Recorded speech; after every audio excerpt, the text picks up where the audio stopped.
بسم اللہ الرحمن الرحیم۔ یہاں انسان کے ناپاک ہونے سے مراد اس کے ظاہر کی نہیں بلکہ باطن کی ناپاکی ہے۔ انسان کا جسم تو سرے سے ہی ناپاک ہوتا ہے، اس کی چند ظاہری وجوہات ہیں۔ قرآن کی اس آیت کے مطابق انسان کو نطفے سے پیدا کیا گیا ہے اور نطفے کی ناپاکی سے آپ بخوبی واقف ہیں۔ پھر اس آیت کے مطابق اللہ نے انسان کو خون کے لوتھڑے سے خلق کیا اور خون کا تعلق بھی غلاظت سے ہے، اور اس آیت میں فرما دیا گیا کہ ہم نے انسان کو کالی اور سڑی کھنکھناتی ہوئی مٹی سے بنایا۔ اب اس زمین اور اس کی مٹی کا تعلق بھی کثافت سے ہے۔ اس اعتبار سے انسان کا گوشت، خون اور ہڈیوں پر مشتمل جسمانی ڈھانچہ مکمل کثیف یعنی ناپاک ہے۔ اس کے علاوہ زمین کے ہر ایک شر اور غذائی فضلے کی غلاظت، فضائی شر اور ماحولیاتی آلودگی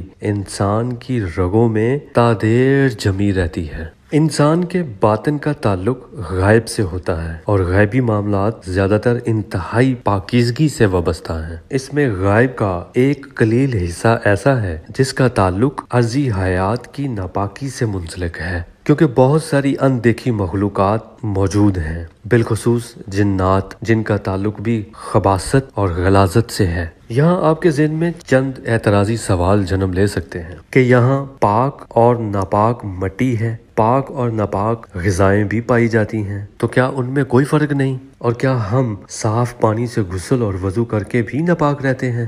جی ہاں، یہ بنیادی نقطہ ذہن نشین کر لیں کہ زمین کی تمام تر موجودات ناپاک ہیں۔ باقی جو ظاہری پاک چیزوں کے استعمال اور ناپاک چیزوں سے اجتناب کا حکم ہے، دراصل ان احکامات کی مکمل پیروی اور عملی اطاعت آپ کے باطن کو پاک کرنے کا ذریعہ ہے اور انسان کو ذات بنانے کا توسل ہے۔ یہاں تک انسان کی ظاہری ناپاکی ہے۔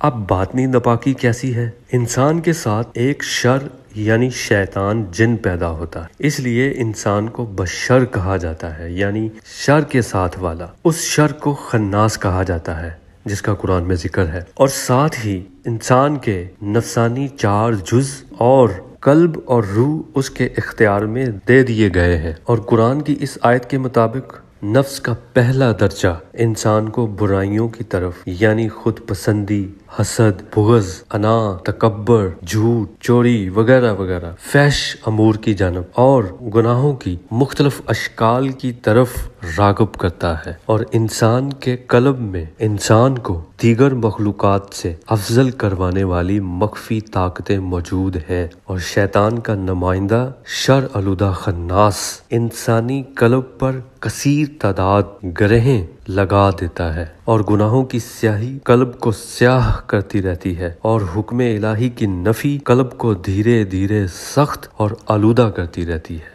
اور ایسا تب ہوتا ہے جب انسان نفس امارہ اور خناس کی پیروی کرتا ہے، اور یہی شرک خفی اللہ کی ناراضگی اور غضب کا سبب بنتا ہے۔ اب ظاہری و باطنی ناپاکی سے انسان کب کیسے پاک ہوتا ہے یہ جان لیں۔ ایک بات یاد رکھیں کہ 1,24,000 پیغمبروں کی آمد اور آسمانی کتابوں کی تعلیمات شیطان کی مخالفت کے لیے نازل ہوئی ہیں، تاکہ انسان ان کے ذریعے سے شیطانی اختیار سے خود کو، اپنے باطن کو آزاد کروائے، اس کی بھرپور مخالفت کرے، یعنی نفس کو درست بنانا، قلب و روح کو پاک اور بیدار کروانے کی عملی کوشش کا نام ہی عبودیت ہے۔ یہی بندگی ہے، یہی انسان کی آزمائش اور اس کا مقصد حیات ہے، اور نفس کو درست بنانے کا عمل تزکیہ نفس کہلاتا ہے۔ اس عمل کی اللہ پاک نے قرآن میں قسم بھی کھائی ہے، اور یہ بھی اس آیت میں واضح کر دیا کہ پاک اور ناپاک برابر نہیں ہو سکتے۔ اب کامیاب وہ ہوگا جو خود کو پاک کر لے گا، کیونکہ پاکی کے بعد حق و باطل کی باطنی بصیرت مل جاتی ہے، یعنی بدکاری کی پہچان اور اس سے بچ کر چلنے کی سمجھ عطا ہو جاتی ہے۔